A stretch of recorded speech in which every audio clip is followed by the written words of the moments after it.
Hey everyone, CWD Music Reviews here. I am CWD, and this is going to be another edition of the Monthly Roundup, where pretty much I go through a good chunk of albums that I've listened to the previous month, or this month, since I'm dropping this thing on the latter end of the month, where there's not going to really be any releases from there on in for the remainder of this month.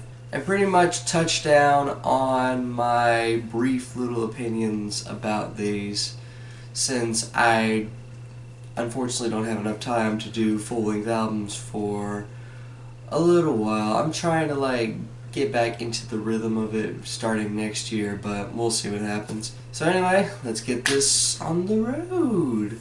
The album cover pretty much summarizes what the album is actually. The fact that technology is now trying to take in the fact that Green Day is now this washed out and this out of ideas within their career makes them want to internally combust and commit suicide. Yeah, this was pretty okay. This was decent. I didn't really think much of it, honestly. It sounds like Norah Jones definitely kind of fits in with the Blue Note label that she's on, and this is kind of a low-key, kind of a sultry fusion of jazz fusion, maybe a little country, maybe a little folk. I wasn't really one of those people way back in the early 2000s that got to hear her debut album when she exploded, and I'm kind of regretting missing that. But this year, I'm not completely sure if I want to succumb to the hype that she has accumulated since then. I'd like this a lot more if it wasn't the same fucking thing over and over and over again. It's cool the first couple or so tracks, but after a while when you realize that there's not really much of any variation to the formula Meshuggah are working with, yeah, this ended up not really vibing with me all that well. I don't know what depresses me more, the well-refined viscera and experimentation going on with this album accumulating into what is possibly their greatest album to date, or the fact that they are breaking up around this time at their high point. I'm pleased that I'm going to be seeing these guys live in a couple weeks. Why did the good die young? Yes, load! More Edison Park!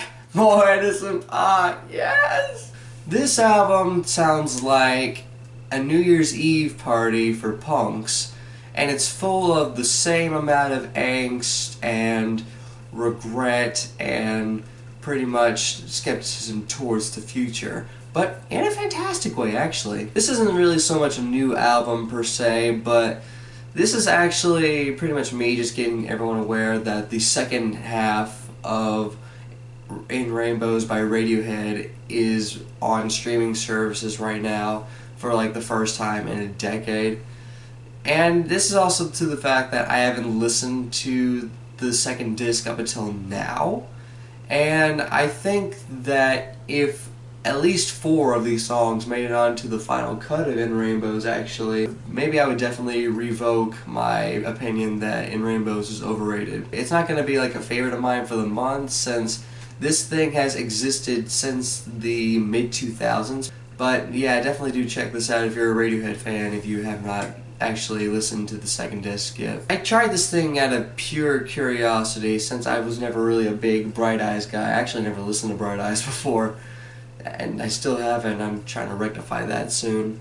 But this is definitely an album for people that are at their loneliness in life and feel some kind of need to reconnect.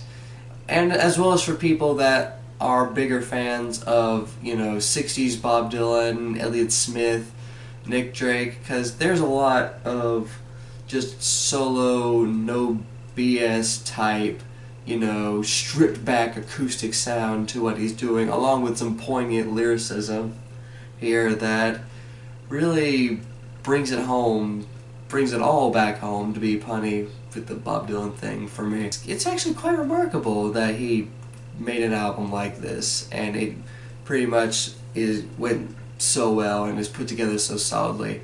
Saint Difna kicks us out is probably going to be one of my top 10 favorite songs of the year. Sounds roughly like Everybody Looking, you know? It sounds like the album he put out 3 months ago, except maybe darker. It doesn't have as much Zaytoven and Mike Will Made It production on this one.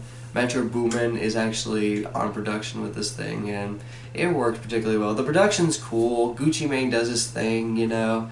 I'm not really expecting a whole lot of greatness out of Gucci Mane, given the fact that the feds have unleashed a monster, for better or for worse. And he's going to be dropping albums like this for the time to come, from what I can tell, because he's got another one coming out in December. It sounds like a Wormrot album. It sounds like 20 tracks, 25 minutes long, of just straight up dark grindcore that is unapologetic, and occasionally has a track that it goes over the 2-minute mark or the 1-minute mark. It was okay. I thought it was pretty solid, but yeah, it just wasn't, you know, a highlight for me for the month. This is a decent pop album. It definitely has a nice fusion of glam, country, folk, pop, disco, all that good stuff, kind of fused into one little album of like 38 minutes or so. Am I going to be listening to it a lot? Not really. I mean, there's definitely quite a bit of ideas that Lady Gaga have implemented with this project, but I'm not really head over heels for all of it. I'm waiting on Lady Gaga to go full on David Bowie and just go off the deep end and actually experiment, while simultaneously not losing her commercial value. I'm waiting on that patiently. You know how Disney movies are pretty much trying to make money by doing live-action remakes of classic films that they've had under their belt for decades now? This is pretty much like that, except in emo form. American Football pretty much made an album that lacks all the intrigue and all of the emotional potency that was on their debut, and it really disappoints me to no end. Calling me intrigued, certainly. I mean, he definitely has this nice fusion of hip-hop, IDM, some PBR&B, and all this other interesting ideas going on for it. Sounds like really warped and incredibly chopped and screwed sound in terms of R&B and soul and rap. Definitely check this out if you've been following the output of TDE for a while now, because this definitely adds a lot of variety to that label, outside of what Black Hippie is doing and outside of what Isaiah Rashad and SZA are doing on that label. This pretty much sounds like if MGMT wasn't really all that interesting, and it kind of sounds like Empire of the Suns is just sticking to their guns right now, because this sounds pretty much roughly what their previous efforts have been.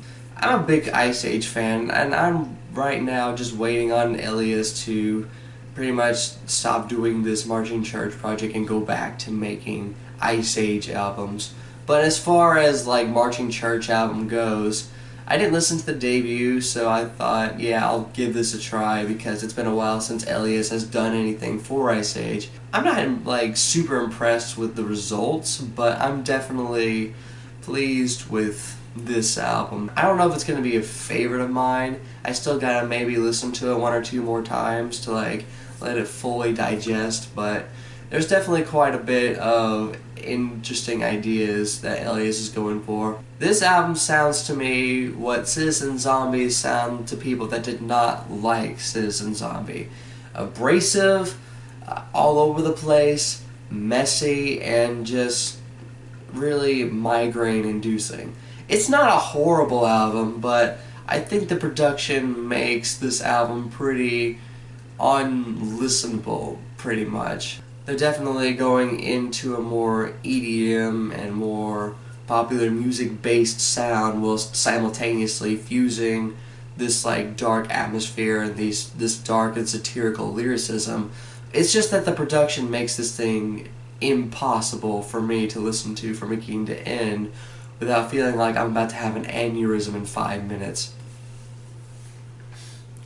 So those are my thoughts for these albums that I listened to that dropped last month. What did you think of these? Did you like any of them? Did you dislike any of them? What are some albums that you listened to this past month that I didn't get a chance to listen to? and what did you think of those projects? This is CWD Music Reviews here, signing off.